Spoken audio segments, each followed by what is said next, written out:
Hello and welcome back to Empire of Wargames. It's been a long while since I uploaded the last video because there really isn't much to talk about lately. 9th edition is rolling along. Space Marine things are getting announced and they are busted as ever. All the new Necron releases you see really suck badly. I was already negative enough and I don't want to spread too much negativity on the hobby because I love Warhammer, as we all do, I hope. But as you read and see and know on the Reddits, on the Warhammer Discords, this preview really didn't help, man. Okay, if you're interested at all, subscribe, like. I really hope you can share a video too. I will try to be more consistent, of course. I really didn't have a topic to talk about because I usually like to keep it concise and only talk about the really important stuff. But now we are here at the Codex Show. That's a big happening, so I wanted to go over that, and I will try to upload at least 2 videos a week. That's my new goal. So if you enjoy anything, please share it away. Please tell me your opinion on Space Marine stats because I really want to know. I'm Eplesh. I myself play almost every Xenos faction. I have some Space Marines, but not a whole lot of them. And I am going over every article and every video you see from the perspective of a Xenos player. So I think that's interesting. And of course, from the perspective of someone who's not American or not British. So my local meta, I'm from Germany, is completely different from yours. Yeah, so that might be interesting as well. Let's dive right into it. The Codex Show. Let's do it. Okay, so the preview, the Codex Show online. Brace yourself, the preview is about to begin. In just a few minutes, you're going to learn about the next generation of Warhammer 40k codexes or codices. They are trying to establish codexes, I'm not sure why. Than ever before. Hold tight, it's gonna be a wild ride. Alright. Alright, huh? So, Codex Necrons. Here's a codex worth waiting 60 million years in the tomb for. I doubt that. One of the first codexes to hit the shelves is Codex Necrons. And for the lore alone, it will be unmissable, an unmissable read for every Warhammer 40k fan. With even more brand new units on their way and an army-wide rules overhaul, this book will be a literal game changer for the Necrons on the battlefield. Okay, so let me talk a little bit about the cover. The cover is actually sick. Necrons look scary again. Necrons used to be scary back in the day, during the phase-out times, and even before that, Necrons used to be a horror of the galaxy. And then they became politicians for some reason. That was during the Mad War times, and now they are scary again, so I really like that. I want my space skeletons to look terrifying, even though the rules aren't, if that makes sense. Yeah, I like the cover. I wish they would display a little bit more on those covers than they do. All you see are Necron warriors. You see a... God damn it. I forgot how you call them. Royal Warden, I think. And a Scorpek Destroyer Lord. And that's it. I think you see a Doomstalker in the background. And yeah, I wish they would showcase more units on the covers, what I'm trying to get at. It's a good cover though. The book looks quality. Yeah, let's hope it's not too expensive. Okay, so here's the lore part. Are we going over lore? Please tell me in the comments if you're interested of me going over the lore. I know my fair share of lore. I read most of the books from Warhammer and I can talk about lore. I'm actually somewhat knowledgeable, but I'm not sure if you're really interested into that, so I'm going to skip that for now. If you're interested for that, on the topic, drop a comment, and yeah, I will go over that later. Now, to the rules. A new dynastic code. Okay, so the new dynastic code seems to be a mishmash of like 3 separate abilities, which are all really not that good, to make one interesting thing out of them. So instead of having like concise, smaller 1 or 2 abilities like Space Marines have, which really slap, Necrons got 3 abilities which are really mediocre or bad to make something decent. So why is it decent? Let's go over it. Each time a model with this code would lose a wound as a result of a mortal wound, so smite and special weapons which on 6s trigger mortal wounds, not every wound, which is important. Roll 1d6 on a 5+, that wound is not lost. Necrons don't have psychers. This is a way for them to not get completely thrashed by them. It's fine. I would rate that a 5 out of 10 ability. It's right in the middle. Each time a unit with this code is selected to shoot or fight, you can reroll 1 wound roll when making that unit's attack. Okay. Way better for heavy weapons. Way better for weapons that really rely on 1, 2, or 3 shots to hit. And when you miss one, you reroll it.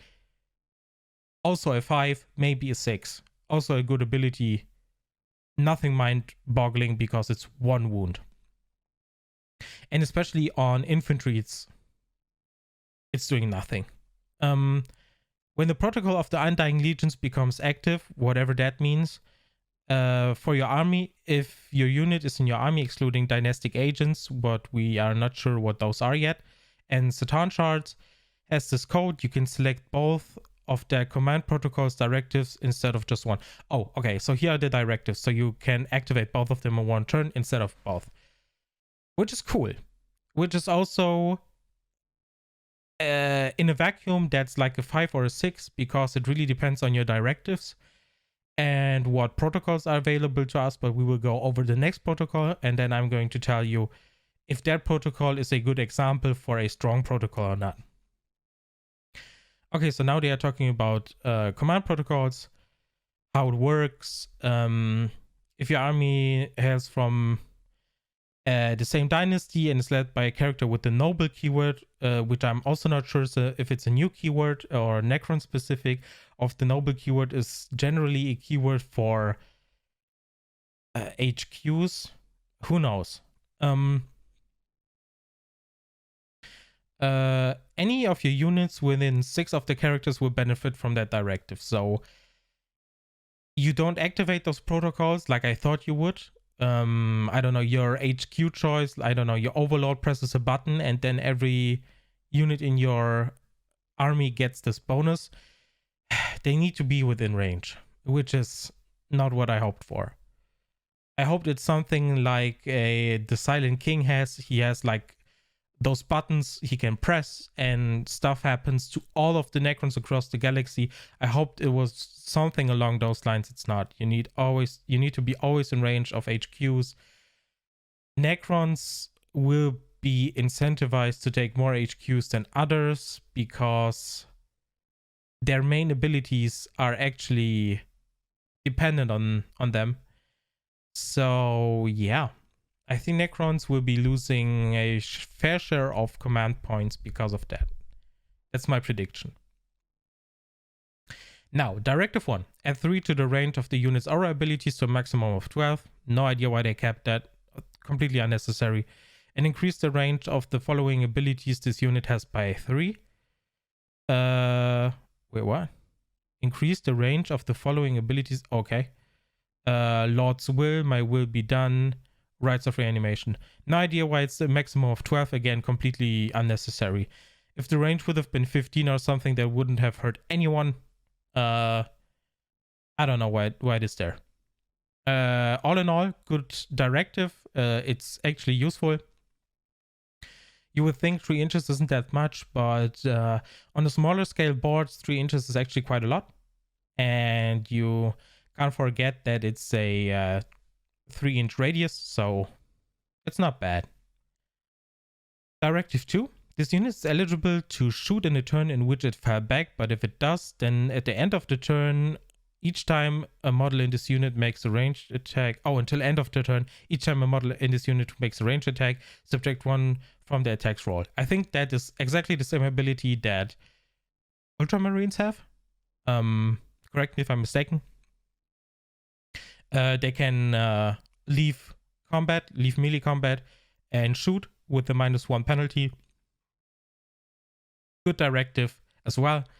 Both are, Directive 1 is a solid 6 out of 10. Directive 2 is a 7 out of 10. It's not broken. It's not mind-blowing or anything, but it's usable. And that's what we like to see. Having both of those active in one turn, is it really game-changing? No. No, it's not. But it might help you out in a pinch. And since you have the ability, if you are from the Sarikhan Uncanny Artificers, you might as well use it, right? So based on those command protocols, I would say this ability is a 6 out of 10. It won't win you the game. And it won't change the outcome of a turn that significantly even. And that's like a way smaller scale than just further winning the game. Now we come to the Cryptex. Yeah. So the Cryptex are meant to be completely different. Again, I don't know if you remember that, but in 5th edition, the Cryptex had different areas of expertise.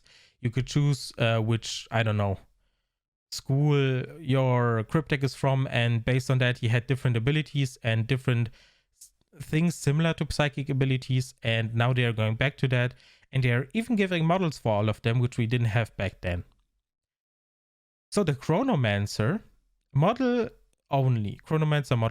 In your shooting phase, you can select one enemy unit within 18 of the bearer. Until the start of your next turn, have advance rolls and charge rolls made for that unit. Now, 18 inches, a enemy unit within 18 inches. Until the start of your next turn, have advance and charge rolls. I have no idea how you want to set it up correctly so that your Chronomancer isn't getting destroyed. But I'm sure there's a way to set it up in a way that your Chronomancer casts this thing and can move 6 inches away and be at least 24 inches away, and make sure that whatever unit you're trying to protect from melee is going to be protected. 18 inches seems awfully short. So yeah, it remains to be seen what is actually going to happen with this ability. I won't rate that one. It just seems too uncertain for me. Yep. That was that. Now we have Necrons on Crusade, which sounds weird, but this is the ability where whatever Necron HQ you have, if it dies, you can spend 1 RP and make it into a destroyer cult character.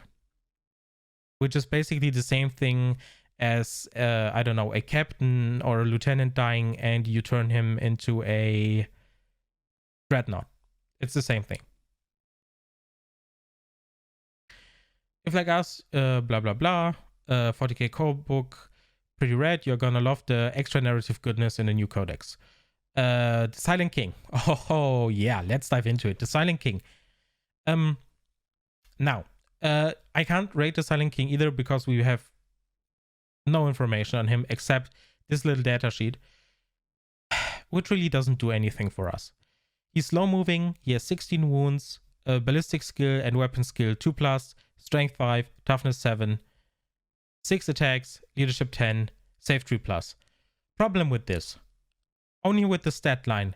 He's supposed to be a godly figure for the Necrons. He is the destroyer of gods. He fought the war in heaven. He is the strongest dude in the Necron army to ever exist. And he has the 3+ save. Now it is said below, that's a pretty hefty stat line and no mistake. What's more, it's backed up with the whole swath, or whatever that word is, God, of special rules, including aura abilities to buff your troops and hamper the opponent's units. They can also help you destroy your enemies in a variety of ways and improve the Silent King's durability. And that's the key point here. Improve the Silent King's durability. If the Silent King doesn't have a similar ability to Ghazghul, I don't see the Silent King being any useful. Unless he has another different defensive ability that is just insane. But if he was supposed, or if he has, he had the option to only lose 4 wounds a phase, then the 3+ save wouldn't be too bad.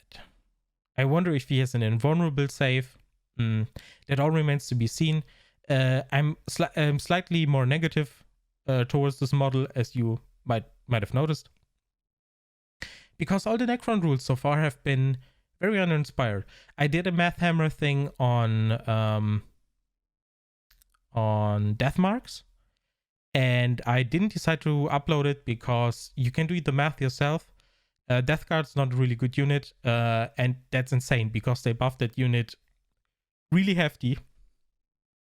But it was one of the worst units before, and it doesn't do what it's supposed to do, and that's kill characters.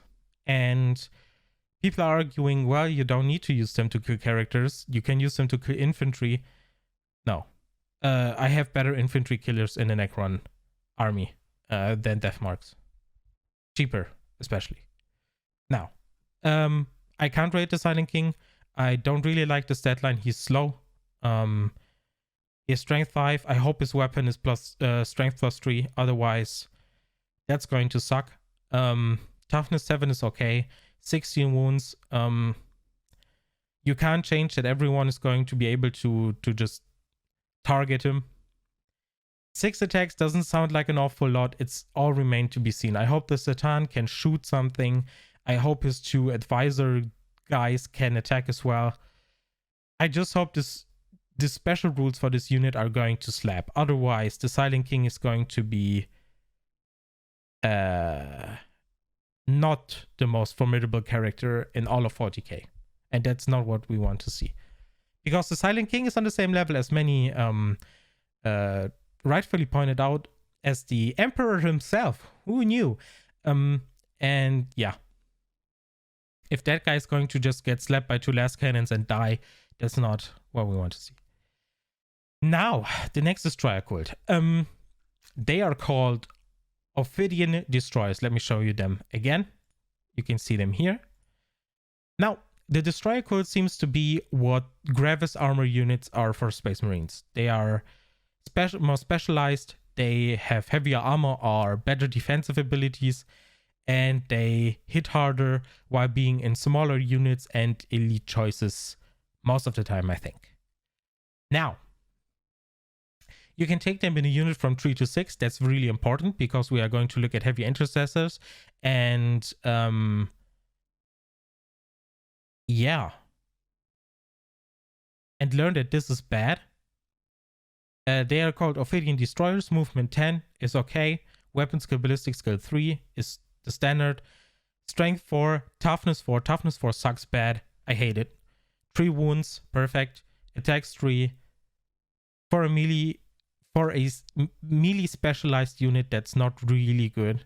I don't like that Necrons are really specialized on melee and they have really melee-centric units. And the more we see from Necrons, they're shifting more and more towards a melee army than a short-range shooting army. I don't know if you noticed that, but yeah, toughness 4, wounds 3, okay, attacks 3, 1 too low for my taste. Leadership 10, as always, pretty good. Save 4+ sucks. Let's say it how it is. For a lead choice, with a unit of 3 to 6, a 4+ save with toughness 4 means regular bolter fire, especially from those assault 3 bolters, is going to rip those guys apart. Either way, the Hyperface Reblade is really good. That's a strength 6, AP -4, damage 3 weapon. What does this tell us? This tells us kill Gravis armor with this. Why? Because you're wounding on 3s. You are shredding their complete armor, so the damage is direct. No need to have them roll armor saves. And damage is 3. And they happen to have 3 wounds. They're dead. Hyperface Thrashers are basically light infantry destroyers. Regular intercessors are going to be wounded on a 4, sorry. They will have a 6+ armor save left, and they will die instantly if they don't make it. You get 1 extra attack from that, so I guess that's okay.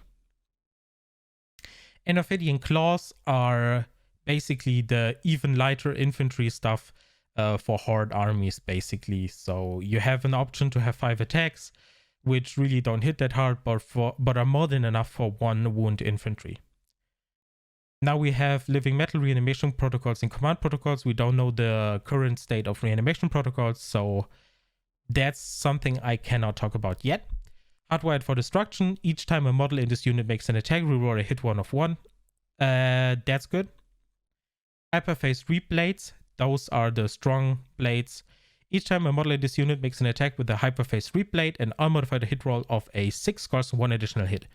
How often is that going to happen? You have 6 models in your unit. You have 3 attacks per dude. So that's 6 times 3. That's 18 attacks, as far as I know.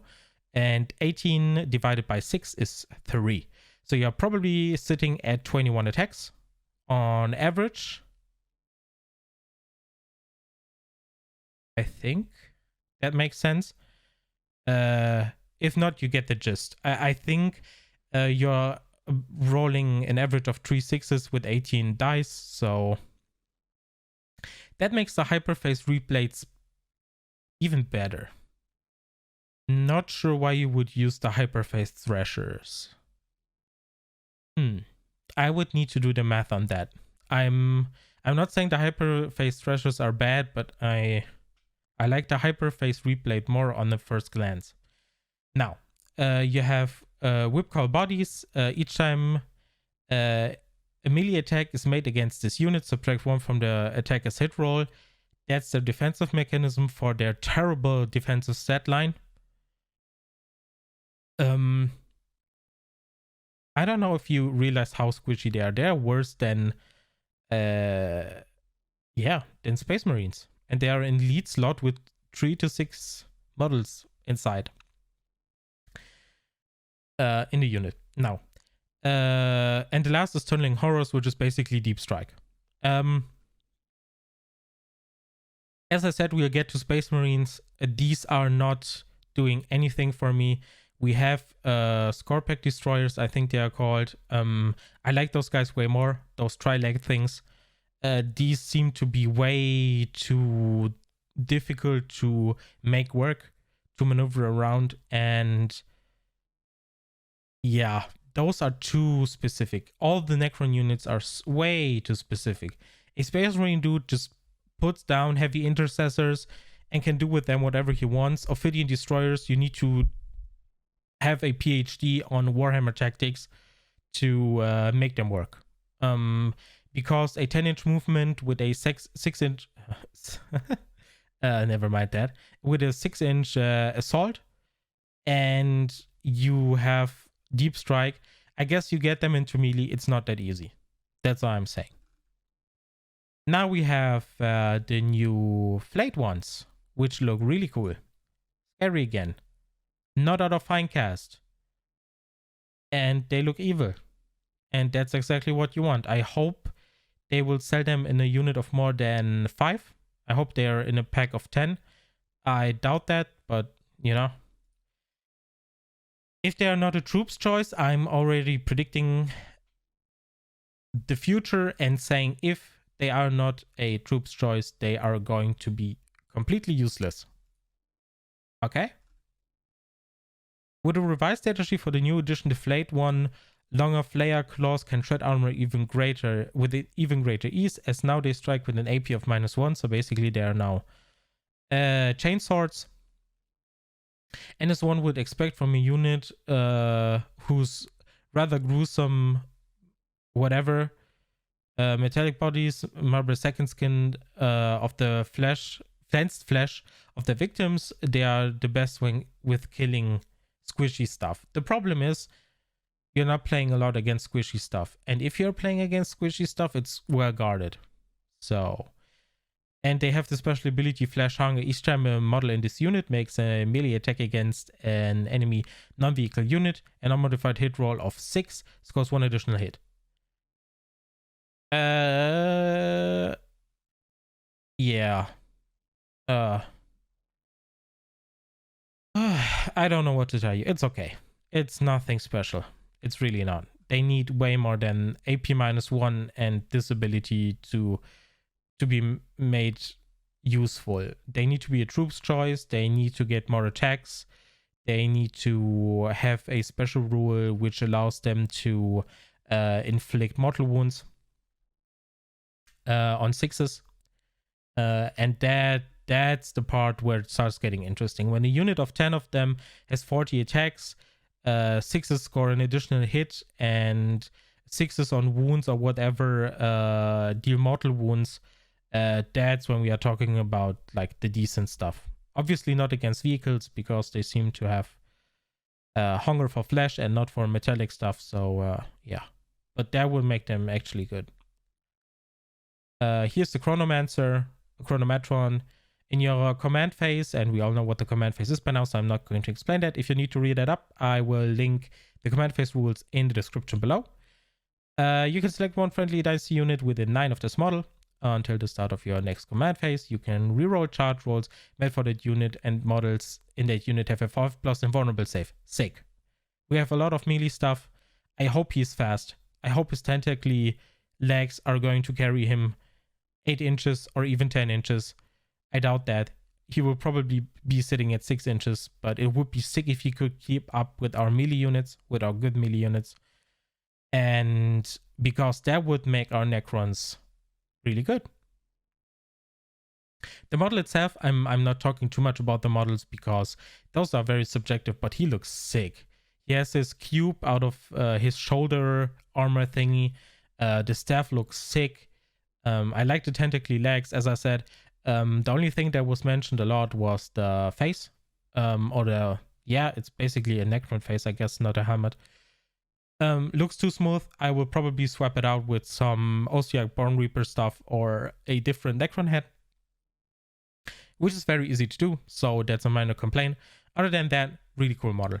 Really, really works well with all the Necron stuff they showed. Chronometron is a 7 out of 10 ability, if not 8. 5+ invulnerable save is sick. Rerolling charge rolls is sick. And that's exactly what Necrons apparently need because we are switching over to being melee. Now you have the Psychomancer. This model is really divisive and people are really not sure if they like it or not. I really like the digital skull face. I really like all the digital stuff from digital looking stuff from the Harlequins. I really, really like how that looks. I don't know. I do game development on the side. I don't know if I ever mentioned that, but I do that. So I really like the visual design. Pixel art is sick. And this looks very much akin to it in a form of a 3D model that you can actually paint and have. So I really like that model. That model is looking like a 9 out of 10 for me personally. Looks creepy. He has no legs. He has 2 tentacles. That are carrying his body basically. The staff looks a little bit boring and long, but that's fine. And the skull is really cool. I personally like it. I get that not everyone does. Now, Nightmare Shout. While an enemy is within 6 inches of this model, subtract 1 from the leadership characteristic of models in that unit and subtract 1 from combat attrition tests. Here we are on the same point where we were 3 years ago when 8th edition came around. Games Workshop thinks that -1 to leadership is actually a strong debuff. It's not. A strong debuff to leadership is -3. -3 actually is noticeable. -2 is not really good, and -1 is bad. This ability is bad. From front to back, not good. 2 out of 10. It's not completely unusable. Completely unusable abilities are 1. This one actually does something, but it's not good. It's not good. And this is why I'm going to cut the video. I'm talking way too much already. We will go over the Space Marine stuff in the next video. As I said, I'm really curious to hear what you think about about the Necrons. And yeah, drop it down in the comments below. Thank you very much for watching. Subscribe if you liked it.